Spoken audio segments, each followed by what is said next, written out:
Dear student, good morning. KM nursing classes में आपका स्वागत है। आज हम डिस्कस करेंगे वाइटल साइंस का दूसरा पार्ट, ब्लड प्रेशर। बहुत ही इम्पोर्टेंट टॉपिक है।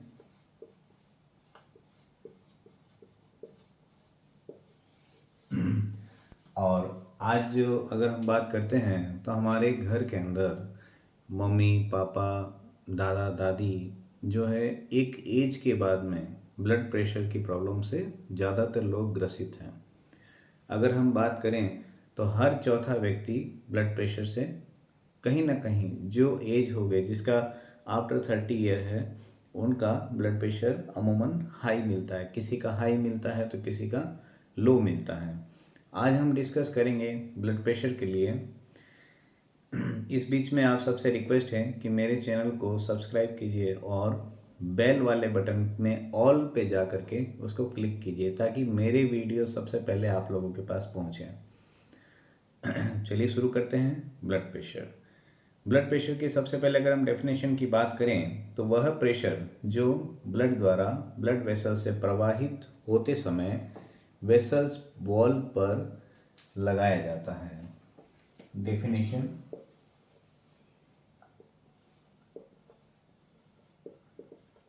यानी वह प्रेशर जब ब्लड बहता है तो ब्लड के द्वारा ब्लड वेसल्स की वॉल पर ब्लड के द्वारा जो दबाव लगाया जाता है वो ब्लड प्रेशर कहलाता है।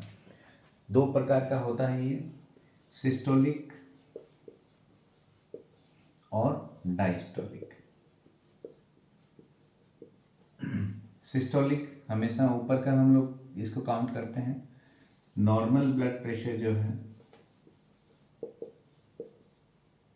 120/80 mmOHg रहता है, जिसके अंदर सिस्टोलिक 120 रहेगा और डायस्टोलिक 80 mmHg रहेगा।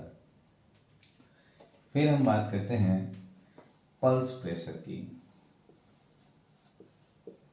पल्स प्रेशर जो है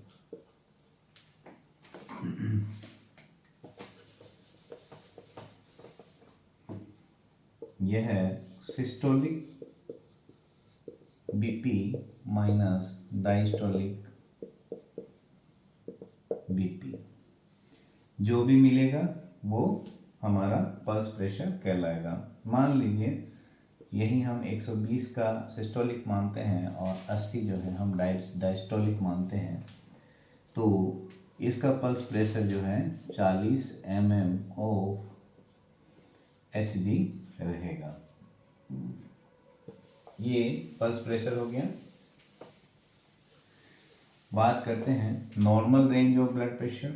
अगर बीपी की सिस्टोलिक बीपी की बात करते हैं तो 110 से 130 mmOHg तक नॉर्मल माना जाता है।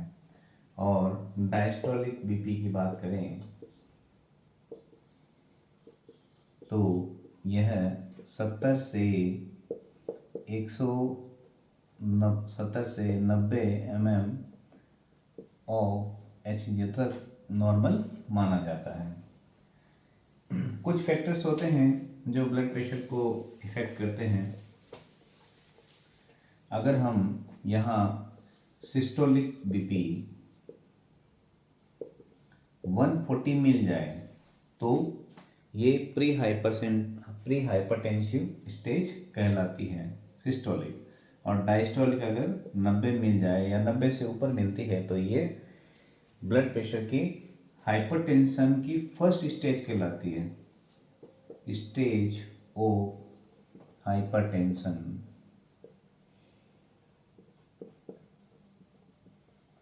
फर्स्ट स्टेज जो है 140 से अबो जो मिलेगी वो फर्स्ट स्टेज कहलाती है। लेकिन यहाँ अगर एथलीट है या कुछ धावक रनर जो हैं, जो खिलाड़ी जो होते हैं, इनका ब्लड प्रेशर 140 to 150 तक नॉर्मल माना जाता है। तो इन लोगों के लिए 150 से अबोव जो रहेगा ब्लड प्रेशर वो ग्रेड 1 के अंदर आएगा, हाइपरटेंशन की फर्स्ट स्टेज के अंदर आएगा। और डायस्टोलिक प्रेशर जो है 90 से अबोव मिलेगा तो वो हाइपरटेंशिव का फर्स्ट स्टेज कहलाता है। इसी की अगर हम सेकेंड स्टेज की बात करें तो 160 से अबोव सिस्टोलिक बीपी और 90 टू 100 ब्लड प्रेशर जो है ये डायस्टोलिक ब्लड प्रेशर। अगर इतना मिलेगा तो ये स्टेज सेकेंड में आएगा।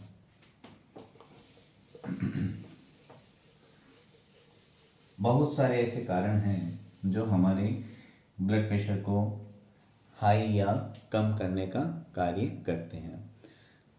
इससे पहले हम कुछ एक एज फैक्टर की बात करते हैं जिसके अंदर डिफरेंट एज के अंदर ब्लड प्रेशर हमें मिलता है। जैसे कि अगर हम न्यू बॉर्न की बात करें तो 46/38 ब्लड प्रेशर जो है न्यू बॉर्न का मिलता है। 92/72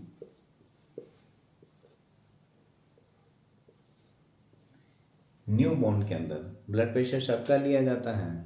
न्यू बॉर्न का भी लिया जाएगा, 3 ईयर के बच्चे का भी, 10 ईयर, 5 ईयर, 15 ईयर, जो भी अगर जो बच्चा जो इंसान लाइव है उसका ब्लड प्रेशर लिया जाता है। उनके लिए छोटा कफ आता है जो हम लोग लेफ्ट या राइट आर्म पे उसको लपेटते हैं या बांधते हैं। वेलकोर के माध्यम से भी बांधा जाता है और उसे घुमा करके भी उसको फिक्स किया जाता है। ब्लड प्रेशर जो है 2 प्रकार के आपने अक्सर देखे होंगे, एक तो इलेक्ट्रिक और एक मैनुअल और एक एयर वाला भी देखे होंगे जिसे मीटर वाला ब्लड प्रेशर बोलते हैं। फिलहाल हम बात करते हैं 3 ईयर पर ब्लड प्रेशर की। जो है 3 ईयर के अगर बच्चे की हम लोग ब्लड प्रेशर चेक करेंगे तो कितना मिलेगा, 72/40 से लेकर के 110/74 तक नॉर्मल, यहाँ तक ये मिलता है। यानी ये सिस्टोलिक और ये डायस्टोलिक, सेम ये दोनों सिस्टोलिक डायस्टोलिक। नेक्स्ट हम बात करते हैं 10 ईयर के बच्चे की अगर हम लोग ब्लड प्रेशर लेते हैं तो कितना मिलेगा, 84/40 mm of Hg और कहाँ से कहाँ तक to 122/74 mm of Hg। Next हम बात करते हैं अगर हम 16 ईयर के बच्चे की ब्लड प्रेशर लेते हैं तो उसका कहाँ से कहाँ तक मिलेगा, 94/48 mm of Hg या 120/86 टू 120/86 तक नॉर्मल मिलता है। यहाँ बच्चा एडल्ट होने वाला है, 16 ईयर तक जो है बच्चा 18 ईयर के बाद में एडल्ट कहलाता है। तो नॉर्मल ब्लड प्रेशर की अगर हम बात करें तो 120/80 रहता है। और अगर रेंज हमको पूछे तो सिस्टोलिक ब्लड प्रेशर 110 से 130 mmHg तक नॉर्मल रहता है और डायस्टोलिक ब्लड प्रेशर एग्जैक्ट अगर हम बात करते हैं तो 80 mmHg और अगर रेंज पूछा जाए तो 70 से 90 mmHg तक ब्लड प्रेशर नॉर्मल रहता है। अब हम बात करेंगे ब्लड प्रेशर को कौन कौन से ऐसे कारक हैं जो इफ़ेक्ट करते हैं। तो सबसे पहले हम बात करते हैं, एज की बात करते हैं कि फैक्टर्स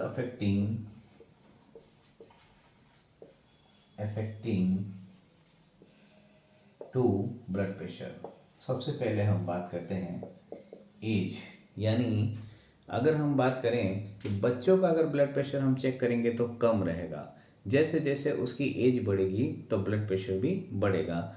यही अगर हम बात करते हैं कि जब वृद्धावस्था आती है तो उसके अंदर ब्लड प्रेशर तेजी से बढ़ता है। नेक्स्ट हम बात करते हैं सेक्स, यानी मेल और फीमेल के अंदर भी ब्लड प्रेशर का अंतर रहता है।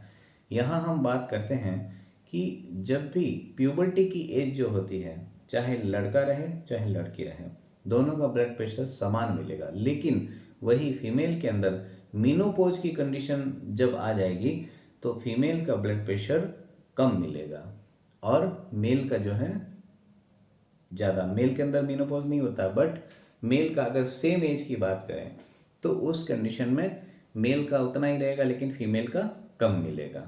नेक्स्ट हम बात करते हैं बॉडी बिल्डर की। बिल्ड या बिल्डर, यानी ऐसे लोग जो फिजिकल एक्सरसाइज या बॉडी बिल्डर होते हैं उनका ब्लड प्रेशर हमेशा हाई मिलेगा। नेक्स्ट हम बात करते हैं जाति की, यानी रेस, प्रजाति। निग्रो एक ऐसी जाति है जिसका ब्लड प्रेशर हमेशा हाई मिलता है। यह आपका क्वेश्चन भी बन सकता है कि निग्रो जाति का लोगों का ब्लड प्रेशर कम मिलता है या ज़्यादा मिलता है।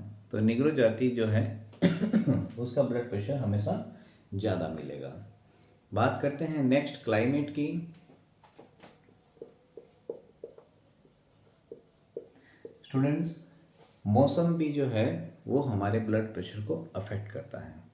आपने अक्सर देखा होगा कि गर्मियों के अंदर ब्लड प्रेशर डाउन मिलता है, लेकिन अगर हम बात करें ठंड की यानी सर्दियों में तो हमारा ब्लड प्रेशर अमूमन ज़्यादा मिलता है। या यूँ कह सकते हैं कि उष्णकटिबंधीय प्रदेश जो हैं, जो कि गर्म प्रदेश हैं, वहाँ पे ब्लड प्रेशर लोगों का कम मिलता है। और जो शीत वाले प्रदेश हैं जहाँ पे बहुत ज़्यादा ठंड रहती है, जैसे शिमला है, गुलमर्ग है, हमेशा वहाँ बर्फ जमी रहती है, कश्मीर है, इन लोगों का ब्लड प्रेशर जो है हमेशा हाई मिलेगा। नेक्स्ट हम बात करते हैं टाइम ऑफ द डे, यानी दिन के समय और शाम के समय। टाइम ऑफ द डे, दिन में और रात में भी ब्लड प्रेशर कम ज़्यादा रहता है। जब आप सवेरे जगेंगे, सुबह जब उठते हैं तो आपका ब्लड प्रेशर कम रहता है, लेकिन धीरे धीरे जैसे जैसे समय बढ़ता है, अगर आप मिडिल स्टेज की बात करते हैं, 2 बजे या 3 बजे की बात करते हैं, तब आपका ब्लड प्रेशर बढ़ा हुआ मिलेगा। लेकिन वही शाम ढलते ढलते और सोने के वक्त आपका ब्लड प्रेशर कम मिलेगा। तो ये जो चेंजेज हमारी बॉडी के अंदर भी होते हैं। नेक्स्ट हम बात करते हैं व्यायाम यानी एक्सरसाइज।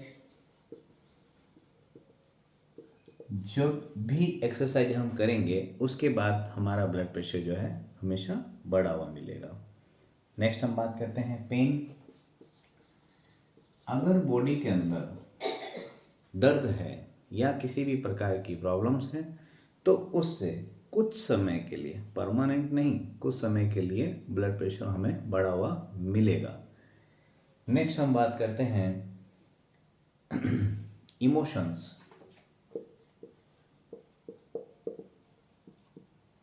अगर हम इमोशंस की बात करें तो अगर ज़्यादा रोया है या चिंता है, उत्तेजना है, तो उस ऐसे स्टेज के अंदर बीपी बढ़ी हुई मिलेगी। फुल्ली एक्साइटेड है तो वहाँ पे ब्लड प्रेशर मिलेगा। लेकिन जो इंसान नॉर्मल जीवन जीते हैं उनका ब्लड प्रेशर अक्सर सामान्य ही मिलता है। नेक्स्ट हम बात करते हैं डिजीज़ का। कुछ डिजीज ऐसी होती हैं, कुछ ऑर्गन से रिलेटेड, जहाँ पे ब्लड प्रेशर आपको बढ़ा हुआ मिलेगा। जैसे कि कार्डियोवैस्कुलर की अगर डिजीज़ होगी तो उसके अंदर ब्लड प्रेशर बढ़ा हुआ मिलेगा। या हम रीनल की बात करें तो रीनल प्रॉब्लम अगर किसी को हो तो उसमें भी ब्लड प्रेशर बढ़ा हुआ मिलेगा। नेक्स्ट हम बात करते हैं हेमरेज। अगर किसी को ब्लीडिंग हुई है तो उसका ब्लड प्रेशर कम मिलेगा। बात करते हैं आईसीपी की वजह से इंट्राक्रेनियल प्रेशर।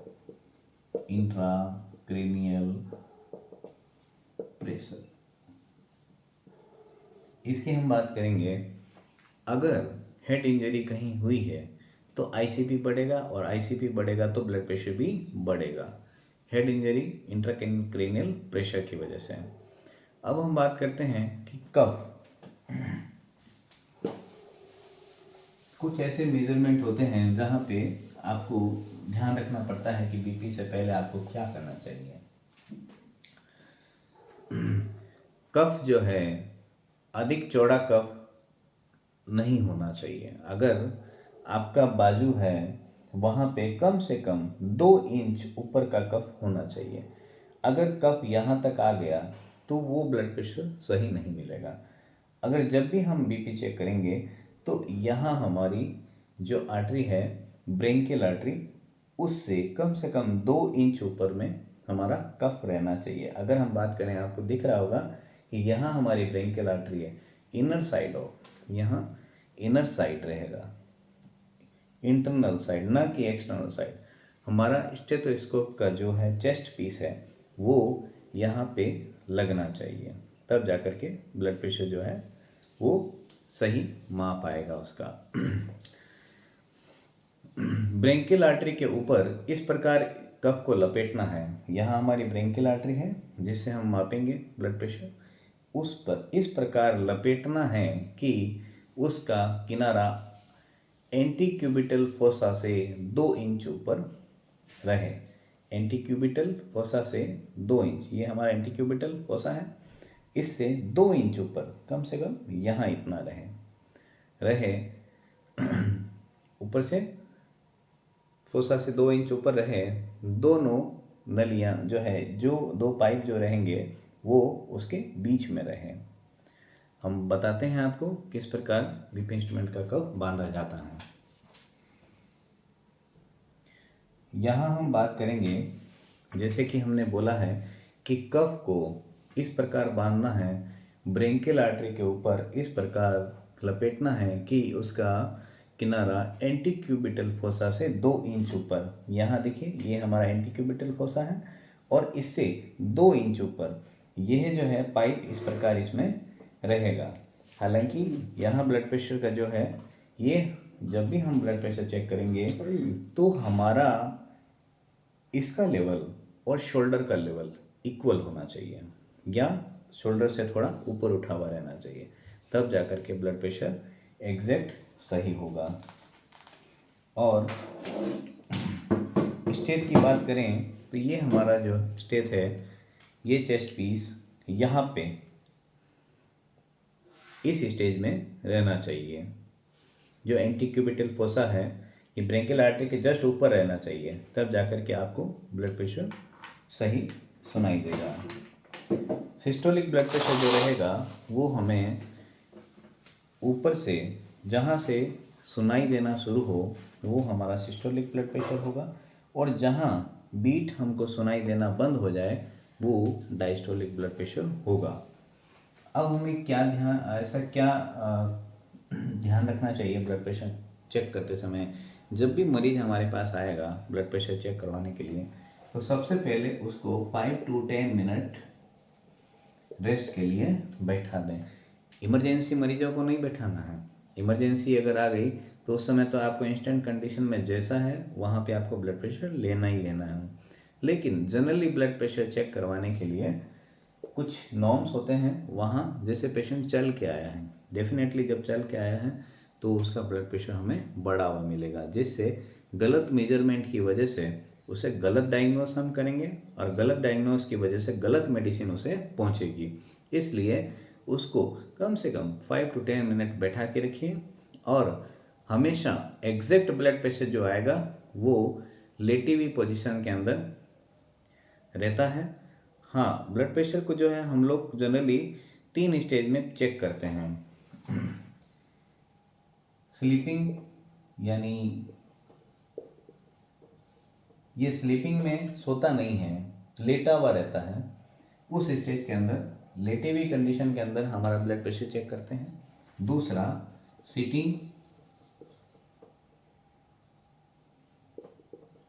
सीटिंग में, और तीसरा आफ्टर एक्सरसाइज, यानी सीढ़ियाँ चढ़ने के बाद हम लोग ब्लड प्रेशर जनरली चेक करते हैं। तीनों कंडीशन में ब्लड प्रेशर चेक करके उसके बाद हम लोग फाइनल डायग्नोस पे पहुंचते हैं। जब भी ब्लड प्रेशर का स्टूडेंट्स हमारी लाइफ में बहुत इंपॉर्टेंट रोल है, और बिना ब्लड प्रेशर, जब भी वाइटल साइंस का ये दूसरा पैरामीटर है जिसे, जो कि हमारे मेडिकल लाइन के लिए और हर व्यक्ति के लिए ब्लड प्रेशर ज़रूरी होता है।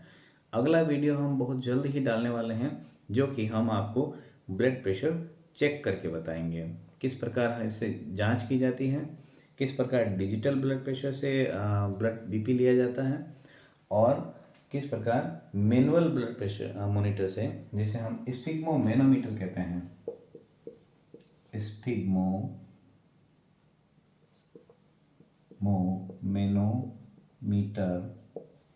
कहते हैं, ये इसका ब्लड प्रेशर बीपी एपरेटस का नाम है। ये क्वेश्चन भी बनता है कि बीपी किस यंत्र के माध्यम से जांचा जाता है, तो हम बोलेंगे स्पिग्मोमेनोमीटर की सहायता से बीपी का जांच किया जाता है। आज के लिए बस इतना ही। नेक्स्ट वीडियो में हम बीपी जांचना सिखाएंगे, जो कि हम हॉस्पिटल वहाँ से वीडियो बनेगा, वही आपको वीडियो अपलोड कर दिया जाएगा। मेरे चैनल को ज़्यादा से ज़्यादा सब्सक्राइब कीजिए, लाइक कीजिए, जिससे मेरे को मोटिवेशन मिलता रहे और मैं आपके लिए और अच्छे और ज्ञानवर्धक वीडियो बना सकूं। धन्यवाद।